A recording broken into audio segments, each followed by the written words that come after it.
നമസ്കാരം. പ്രസംഗ പരിശീലന വാട്സപ്പ് ഗ്രൂപ്പ് ബാച്ച് 26 എൻ്റെ പ്രിയ സൗഹൃദങ്ങളെ, എല്ലാവർക്കും സുഖമായിരിക്കുമെന്ന് പ്രതീക്ഷിക്കുകയാണ്. അതിനായി പ്രാർത്ഥിക്കുകയാണ്. സുഖവും സന്തോഷവും സമാധാനവും സംതൃപ്തിയും സമൃദ്ധിയും നമുക്കെല്ലാം എല്ലായ്പ്പോഴും ഉണ്ടാവട്ടെ. പറയേണ്ടത് പറയേണ്ട സമയത്ത് പറയേണ്ട പോലെ പറയേണ്ട രീതിയിൽ പറയേണ്ടവരോട് പറയാനുള്ള ഒരു പ്രാപ്തി നമുക്കെല്ലാവർക്കും ഉണ്ടാവട്ടെ. നമ്മളിപ്പോൾ വാട്സപ്പിലൂടെ പ്രഭാഷണ കലയുടെ ബാലപാഠങ്ങളാണ് പഠിച്ചുകൊണ്ടിരിക്കുന്നത്.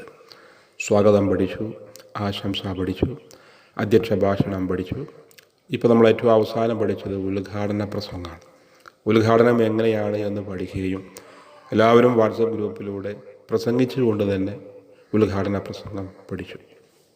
ഇന്ന് നിങ്ങൾ ചെയ്യേണ്ടത് വാക്കുകളുടെ ശക്തി എന്ന വിഷയത്തിൽ ഒരു ഉദ്ഘാടന ഭാഷണം നിങ്ങളൊക്കെ ഗ്രൂപ്പിൽ പങ്കുവെക്കണം.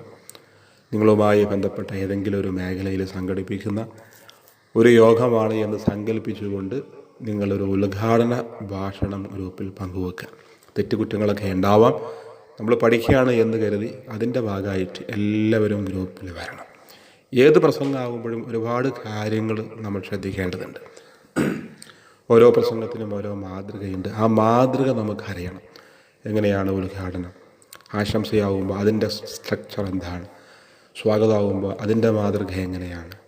അധ്യക്ഷ ഭാഷണമാകുമ്പോൾ ഒരു അധ്യക്ഷൻ അറിയേണ്ടത് എന്തൊക്കെയാണ്? ഇതൊക്കെ. അതിനപ്പുറം നമ്മൾ പറയേണ്ടതും പറയാൻ പാടില്ലാത്തതുമായ ഒരുപാട് കാര്യങ്ങളുണ്ട്. നമ്മുടെ ബോഡി ലാംഗ്വേജ്, നമ്മുടെ നോട്ടം, നമ്മുടെ കയ്യിൻ്റെ ചലനം. ഇപ്പോൾ ചില ആളുകളൊക്കെ പറയാൻ പാടില്ലാത്ത കാര്യങ്ങളൊക്കെയാണ് പറയാം. അബദ്ധത്തിൽ പറഞ്ഞു പോകുന്നതാണ് അറിയാതെ.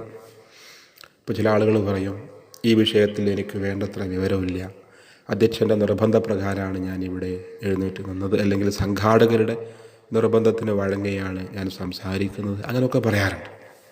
ഒരിക്കലും അത് പറയാൻ പാടില്ല. കാരണം അത്തരം പരാമർശങ്ങൾ നമ്മുടെ വില നമ്മൾ സ്വയം കുറയ്ക്കുകയാണ്. കാരണം വേണ്ടത്ര വിവരമില്ലാത്ത നമ്മുടെ പ്രസംഗം കേൾക്കാനല്ല ആളുകൾ ആഗ്രഹിക്കുന്നത്.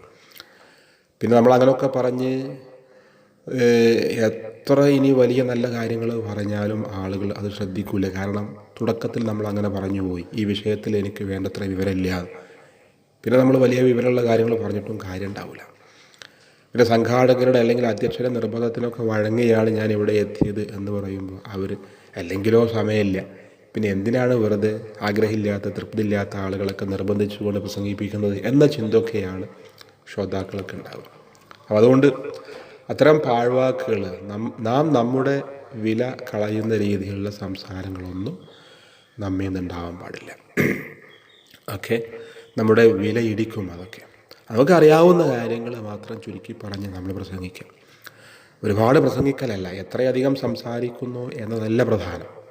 പറയുന്ന കാര്യത്തിൽ എത്രമാത്രം കാമ്പുണ്ട്, എത്ര കഴമ്പുണ്ട്, അതാണ് ശ്രോതാക്കൾ ശ്രദ്ധിക്കുക. അപ്പോൾ നമുക്ക് അറിയാവുന്നത് അറിയുന്ന പോലെ ചുരുക്കി പറഞ്ഞുകൊണ്ട് നമ്മൾ അവസാനിപ്പിക്കുക. അതല്ലാതെ വെറുതെ നമ്മുടെ ഒരു താഴ്മയുടെ ഭാഗമായിട്ടായിരിക്കാം നമ്മൾ അങ്ങനെയുള്ള വാക്കുകൾ, എനിക്ക് ഈ വിഷയത്തിൽ വേണ്ടത്ര വിവരമില്ല, അധ്യക്ഷൻ്റെ നിർബന്ധപ്രകാരമാണ് ഞാൻ അങ്ങനെയൊക്കെ പറയുന്നത് നമ്മൾ താഴ്മയുടെ ഭാഗമാണ്. പക്ഷെ അത് നമുക്ക് നാം ഉദ്ദേശിച്ച ഒരു ഫലമല്ല, അത് വിപരീത ഫലമാണ് നമുക്ക് നൽകുക എന്ന് നമ്മളൊക്കെ മനസ്സിലാക്കുക. അപ്പോൾ ഇതുമായി ബന്ധപ്പെട്ട് ഇനിയും നമുക്ക് അല്പാൽപമായി ചില ടിപ്സുകളൊക്കെ പഠിക്കാം.